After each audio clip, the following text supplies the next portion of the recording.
Book 8. The Songs of the Harper. Under the opening fingers of the dawn, Alcinous the sacred prince arose, and then arose Odysseus, raider of cities. As the king willed, they went down by the shipways to the assembly ground of the Phaeacians. Side by side the two men took their ease there on smooth stone benches.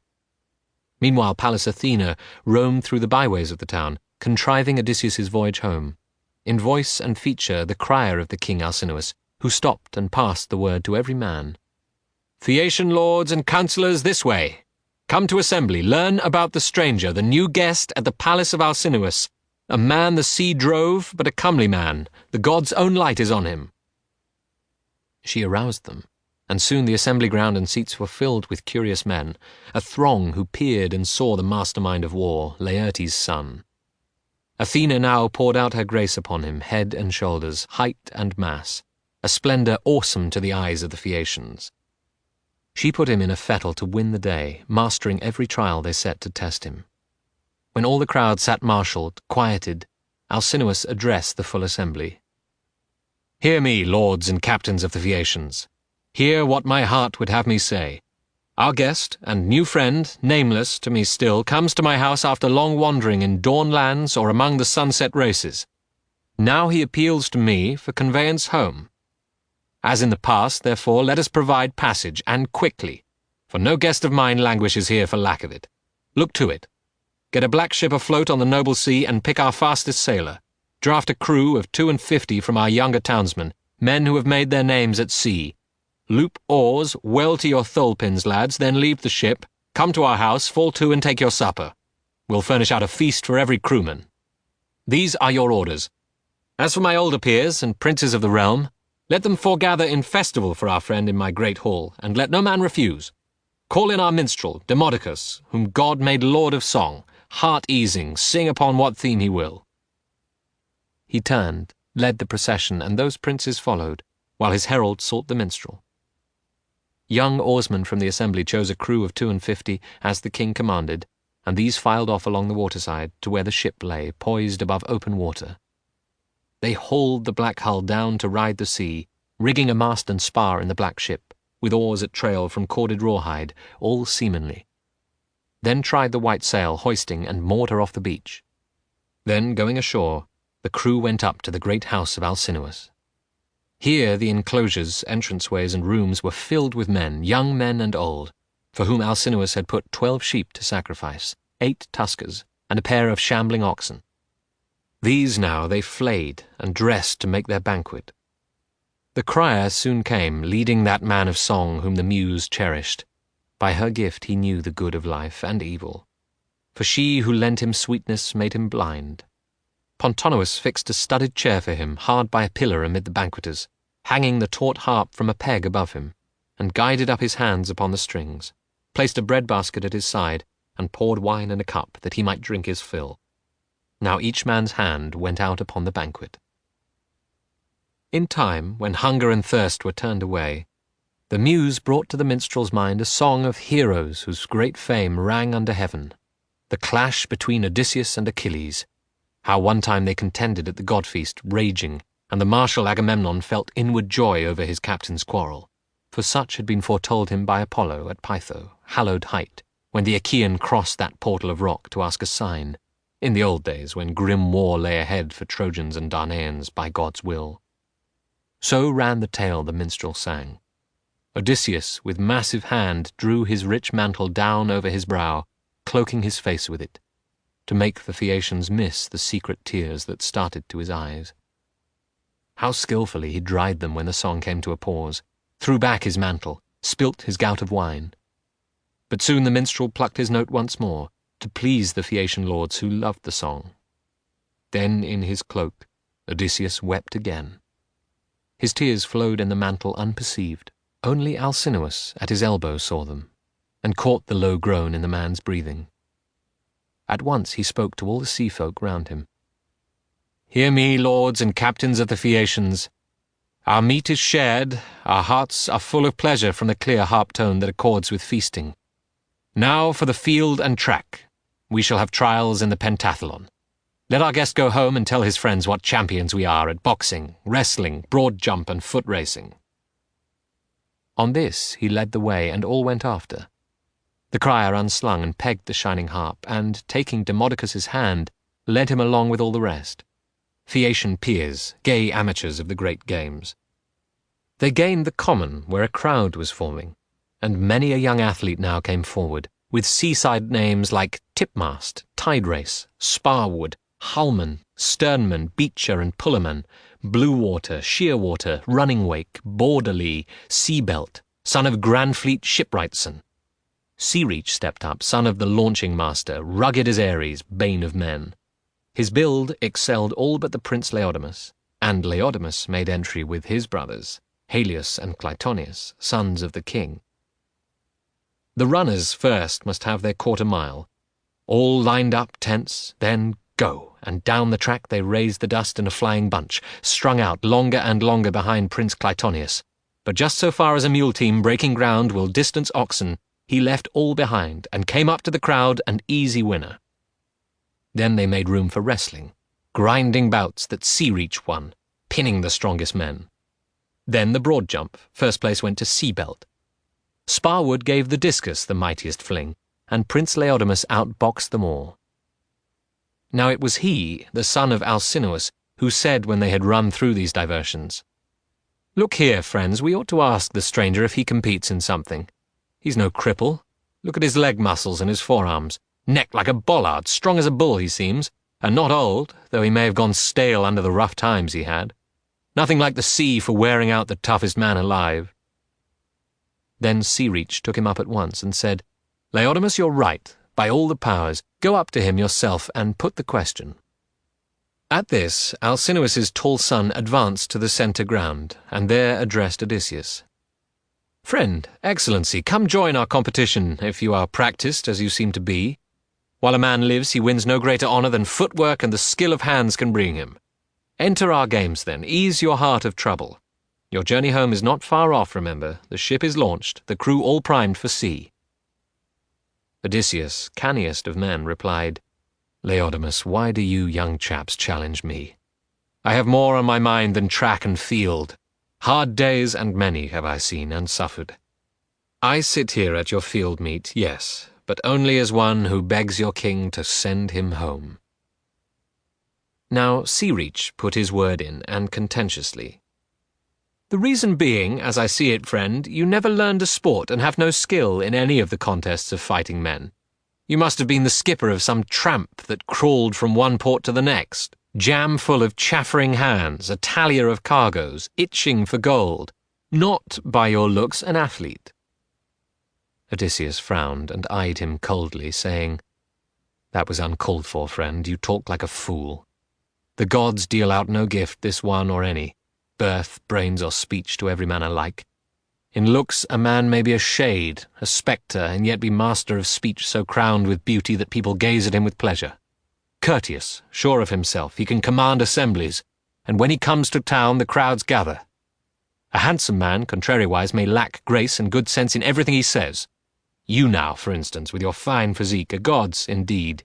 You have an empty noddle. I find my heart inside my ribs aroused by your impertinence. I am no stranger to contests as you fancy. I rated well when I could count on youth and my two hands. Now pain has cramped me and my years of combat, hacking through ranks in war and the bitter sea. Aye, even so, I'll give your games a trial. You spoke heart-wounding words. You shall be answered."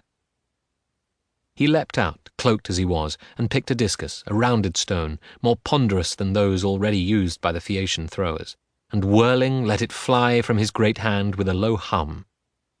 The crowd went flat on the ground, all those oar-pulling, seafaring Phaeacians under the rushing noise. The spinning disc soared out, light as a bird, beyond all others. Disguised now as a Phaeacian, Athena staked it and called out, "Even a blind man, friend, could judge this, finding with his fingers one discus quite alone beyond the cluster. Congratulations, this event is yours.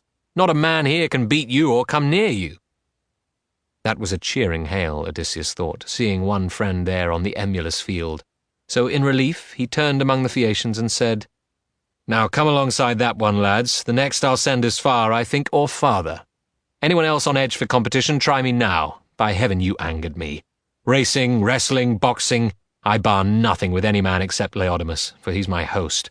Who quarrels with his host? Only a madman, or no man at all, would challenge his protector among strangers, cutting the ground away under his feet.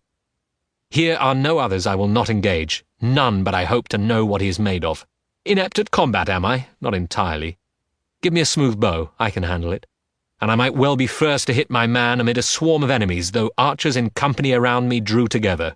Philoctetes alone at Troy, when we Achaeans took the bow, used to outshoot me. Of men who now eat bread upon the earth, I hold myself the best hand with a bow, conceding mastery to the men of old, Heracles, or Eurytus of Oechalia, heroes who vied with gods in bowmanship. Eurytus came to grief, it's true. Old age never crept over him in his long haul. Apollo took his challenge ill and killed him. What then? The spear? I'll plant it like an arrow. Only in sprinting I'm afraid I may be passed by someone. Roll of the sea waves wearied me, and the victuals in my ship ran low. My legs are flabby. When he finished, the rest was silent, but Alcinous answered, Friend, we take your challenge in good part, for this man angered and affronted you here at our peaceful games. You'd have us note the prowess that is in you, and so clearly no man of sense would ever cry it down. Come, turn your mind now on a thing to tell among your peers when you are home again, dining in hall beside your wife and children. I mean our prowess, as you may remember it, for we too have our skills given by Zeus, and practised from our father's time to this. Not in the boxing ring, nor the palestra conspicuous, but in racing, land or sea. And all our days we set great store by feasting, harpers and the grace of dancing choirs, changes of dress, warm baths and downy beds. O master dancers of the Phaeacians, perform now, let our guest on his return tell his companions we excel the world in dance and song, as in our ships and running. Someone go find the Gittan harp in hall, and bring it quickly to Demodocus. At the serene king's word, a squire ran to bring the polished harp out of the palace, and place was given to 9 referees, peers of the realm, masters of ceremony, who cleared a space and smoothed a dancing floor. The squire brought down and gave Demodocus the clear-toned harp, and centering on the minstrel, magical young dancers formed a circle with a light beat and stamp of feet. Beholding, Odysseus marvelled at the flashing ring. Now to his harp the blinded minstrel sang of Ares' dalliance with Aphrodite, how hidden in Hephaestus' house they played at love together, and the gifts of Ares dishonouring Hephaestus' bed, and how the word that wounds the heart came to the master from Helios, who had seen the two embrace, and when he learned it, Lord Hephaestus went with baleful calculation to his forge. There mightily he armed his anvil block and hammered out a chain whose tempered links could not be sprung or bent. He meant that they should hold. Those shackles, fashioned hot in wrath, Hephaestus climbed to the bower and the bed of love, pooled all his net of chain around the bedposts, and swung it from the rafters overhead, light as a cobweb even gods in bliss could not perceive, so wonderful his cunning. Seeing his bed now made a snare, he feigned a journey to the trim stronghold of Lemnos, the dearest of earth's towns to him. And Ares? Ah, golden Ares' watch had its reward when he beheld the great smith leaving home. How promptly to the famous door he came, intent on pleasure with sweet Cytherea. She who had left her father's side but now, sat in her chamber when her lover entered. And tenderly he pressed her hand and said, Come and lie down, my darling, and be happy. Hephaestus is no longer here, but gone to see his grunting Sintian friends on Lemnos. As she too thought repose would be most welcome, the pair went into bed, into a shower of clever chains, the netting of Hephaestus. So trussed they could not move apart nor rise. At last they knew there could be no escape. They were to see the glorious cripple now, for Helios had spied for him and told him. So he turned back this side of Lemnos Isle, sick at heart, making his way homeward. Now in the doorway of the room he stood, while deadly rage took hold of him. His voice, hoarse and terrible, reached all the gods. O Father Zeus, O gods in bliss forever, here is indecorous entertainment for you, Aphrodite, Zeus's daughter, caught in the act, cheating me, her cripple, with Ares, devastating Ares. Clean-limbed beauty is her joy, not these bandy legs I came into the world with. No one to blame but the two gods who bred me. Come see this pair entwining here in my own bed. How hot it makes me burn! I think they might not care to lie much longer, pressing on one another, passionate lovers. They'll have enough of bed together soon. And yet the chain that bagged them holds them down, till father sends me back my wedding gifts, all that I poured out for his damned pigeon, so lovely and so wanton. All the others were crowding in now to the brazen house. Poseidon, who embraces earth, and Hermes the runner, and Apollo, lord of distance. The goddesses stayed home for shame, but these munificences ranged there in the doorway, and irrepressible among them all arose the laughter of the happy gods. Gazing hard at Hephaestus's handiwork, the gods in turn remarked among themselves, "No dash in adultery now. The tortoise tags the hare, Hephaestus catches Ares, and Ares outran the wind. The lame god's craft has pinned him. Now shall he pay what is due from gods taken in cuckoldry." They made these improving remarks to one another, but Apollo leaned aside to say to Hermes, "Son of Zeus, beneficent wayfinder, would you accept a coverlet of chain if only you lay by Aphrodite's golden side?" To this the wayfinder replied, shining, "Would I not, though, Apollo of distances? Wrap me in chains 3 times the weight of these, come goddesses and gods to see the fun, only let me lie beside the pale golden one." The gods gave way again to peals of laughter, all but Poseidon, and he never smiled, but urged Hephaestus to unpinion Ares, saying emphatically in a loud voice, "Free him. You will be paid, I swear. Ask what you will. He pays up every jot the gods decree." To this the great game-legs replied, "Poseidon, lord of the earth surrounding sea, I should not swear to a scoundrel's honour. What have I as surety from you if Ares leaves me empty-handed with my empty chain?" The earth-shaker for answer urged again, "Hephaestus, let us grant he goes and leaves the fine unpaid. I swear then I shall pay it." Then said the great game-legs at last, "No more. You offer terms I cannot well refuse." And down the strong god bent to set them free, till, disencumbered of their bond, the chain, the lovers leapt away. He into Thrace, while Aphrodite, laughter's darling, fled to Cyprus Isle and Paphos, to her meadow and altar dim with incense. There the Graces bathed and anointed her with golden oil, a bloom that clings upon immortal flesh alone, and let her folds of mantle fall in glory. So ran the song the minstrel sang. Odysseus, listening, found sweet pleasure in the tale, among the Phaeacian mariners and oarsmen. And next Alcinous called upon his sons, Helios and Laodamas, to show the dance no one could do as well as they, handling a purple ball carven by Polybus. One made it shoot up under the shadowing clouds as he leaned backward. Bounding high in air, the other cut its flight far off the ground, and neither missed a step as the ball soared. The next turn was to keep it low and shuttling hard between them, while the ring of boys gave them a steady stamping beat. Odysseus now addressed Alcinous. "O Majesty, model of all your folk, your promise was to show me peerless dancers. Here is the promise kept. I am all wonder." At this Alcinous in his might, rejoicing, said to the seafarers of Phaeacia, "Attend me now, Phaeacian lords and captains. Our guest appears a clear-eyed man and wise. Come, let him feel our bounty as he should.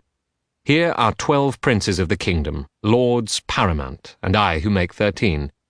Let each one bring a laundered cloak and tunic, and add 1 bar of honourable gold. Heap all our gifts together, load his arms, let him go joyous to our evening feast. As for Sea Reach, why, man to man he'll make amends, and handsomely. He blundered." Now all as one acclaimed the king's good pleasure, and each one sent a squire to bring his gifts. Meanwhile Sea Reach found speech again, saying, "My lord and model of us all, Alcinous, as you require of me in satisfaction, this broadsword of clear bronze goes to our guest. Its hilt is silver, and the ringed sheath of new-sawn ivory, a costly weapon." He turned to give the broadsword to Odysseus, facing him, saying blithely, "Sir, my best wishes, my respects. If I offended, I hope the sea winds blow it out of mind. God send you see your lady and your homeland soon again after the pain of exile." Odysseus, the great tactician, answered, "My hand, friend. May the gods award you fortune. I hope no pressing need comes on you ever for this fine blade you give me in amends." He slung it, glinting silver from his shoulder, as the light shone from sundown. Messengers were bearing gifts and treasure to the palace, where the king's sons received them all, and made a glittering pile at their grave mother's side. Then, as Alcinous took his throne of power, each went to his own high-backed chair in turn, and said Alcinous to Arete, "Lady, bring here a chest, the finest one, a clean cloak and tunic. Stow these things, and warm a cauldron for him. Let him bathe when he has seen the gifts of the Phaeacians, and so dine happily to a running song. My own wine-cup of gold intaglio I'll give him too, through all the days to come, tipping his wine to Zeus or other gods in his great hall. He shall remember me." Then said Arete to her maids, "The tripod, stand the great tripod legs about the fire." They swung the cauldron on the fire's heart, poured water in, and fed the blaze beneath until the basin simmered, cupped in flame. The queen set out a rich chest from her chamber and folded in the gifts, clothing and gold given Odysseus by the Phaeacians. Then she put in the royal cloak and tunic, briskly saying to her guest, "Now here, sir, look to the lid yourself, and tie it down against light fingers, if there be any, on the black ship tonight while you are sleeping." Noble Odysseus, expert in adversity, battened the lid down with a lightning knot learned once long ago from the Lady Circe. And soon a call came from the bathing mistress, who led him to a hip bath, warm and clear, a happy sight and rare in his immersions after he left Calypso's home, where surely the luxuries of a god were ever his. When the bathmaids had washed him, rubbed him down, put a fresh tunic and a cloak around him, he left the bathing place to join the men at wine in hall. The Princess Nausicaa, exquisite figure, as of heaven's shaping, waited beside a pillar as he passed, and said swiftly, with wonder in her look, "Farewell, stranger. In your land remember me, who met and saved you. It is worth your thought." The man of all occasions now met this. "Daughter of great Alcinous, Nausicaa, may Zeus, the Lord of Thunder, Hera's consort, grant me daybreak again in my own country. But there, and all my days until I die, may I invoke you as I would a goddess, princess, to whom I owe my life." He left her and went to take his place beside the king. Now when the roasts were cut, the wine bowls full, a herald led the minstrel down the room amid the deference of the crowd, and paused to seat him near a pillar in the centre, whereupon that resourceful man Odysseus carved out a quarter from his chine of pork, crisp with fat, and called the blind man's guide. "Herald, here, take this to Demodocus. Let him feast and be merry with my compliments. All men owe honour to the poets, honour and awe, for they are dearest to the muse, who puts upon their lips the ways of life." Gentle Demodocus took the proffered gift, and inwardly rejoiced. When all was served, every man's hand went out upon the banquet, repelling hunger and thirst, until at length Odysseus spoke again to the blind minstrel. "Demodocus, accept my utmost praise. The Muse, daughter of Zeus in radiance, or else Apollo, gave you skill to shape with such great style your songs of the Achaeans. Their hard lot, how they fought and suffered war. You shared it, one would say, or heard it all. Now shift your theme, and sing that wooden horse Epeius built, inspired by Athena, the ambuscade Odysseus filled with fighters and sent to take the inner town of Troy. Sing only this for me, sing me this well, and I shall say at once before the world, the grace of heaven has given us a song." The minstrel stirred, murmuring to the god, and soon clear words and notes came one by one. A vision of the Achaeans in their graceful ships drawing away from shore, the torches flung and shelters flaring, Argive soldiers crouched in the close dark around Odysseus, and the horse, tall on the assembly ground of Troy. For when the Trojans pulled it in themselves up to the citadel, they sat nearby with long drawn-out and hapless argument, favouring in the end one course of three, either to stave the vault with brazen axes, or haul it to a cliff and pitch it down, or else to save it for the gods, a votive glory, the plan that could not but prevail. For Troy must perish, as ordained, that day she harboured the great horse of timber. Hidden the flower of Achaea lay, and bore slaughter and death upon the men of Troy. He sang then of the town sacked by Achaeans, pouring down from the horse's hollow cave, this way and that way raping the steep city, and how Odysseus came like Ares to the door of Deiphobus with Menelaus, and braved the desperate fight there, conquering once more by Athena's power. The splendid minstrel sang it. And Odysseus let the bright molten tears run down his cheeks, weeping the way a wife mourns for her lord on the lost field where he has gone down fighting the day of wrath that came upon his children. At sight of the man panting and dying there, she slips down to enfold him, crying out, then feels the spears prodding her back and shoulders, and goes bound into slavery and grief. Piteous weeping wears away her cheeks, but no more piteous than Odysseus's tears, cloaked as they were now from the company. Only Alcinous at his elbow knew, hearing the low sob in the man's breathing, and when he knew, he spoke. "Hear me, lords and captains of Phaeacia, and let Demodocus touch his harp no more. His theme has not been pleasing to all here. During the feast, since our fine poet sang, our guest has never left off weeping. Grief seems fixed upon his heart. Break off the song. Let everyone be easy, host and guest. There's more decorum in a smiling banquet. We had prepared here on our friend's behalf safe conduct in a ship, and gifts to cheer him, holding that any man with a grain of wit will treat a decent suppliant like a brother. Now by the same rule, friend, you must not be secretive any longer. Come, in fairness, tell me the name you bore in that far country. How were you known to family and neighbours? No man is nameless, no man good or bad but gets a name in his first infancy, none being born unless a mother bears him. Tell me your native land, your coast and city, sailing directions for the ships, you know, for those Phaeacian ships of ours that have no steersman and no steering oar, divining the crew's wishes as they do, and knowing as they do the ports of call about the world. Hidden in mist or cloud, they scud the open sea with never a thought of being in distress or going down. There is, however, something I once heard Nausithous, my father, say. Poseidon holds it against us that our deep-sea ships are sure conveyance for all passengers. My father said some day one of our cutters homeward bound over the cloudy sea would be wrecked by the god, and a range of hills thrown round our city. So in his age, he said, and let it be, or not, as the god please. But come now, put it for me clearly, and tell me the sea-ways that you wandered, and the shores you touched, the cities and the men therein, uncivilized, if such there were, and hostile, and those God-fearing who had kindly manners. Tell me why you should grieve so terribly over the Argives and the fall of Troy. That was all God's work, weaving ruin there, so it should make a song for men to come. Some kin of yours then died at Ilium, some first-rate man, by marriage near to you, next your own blood most dear, or some companion of congenial mind and valour. True it is, a wise friend can take a brother's place in our affection.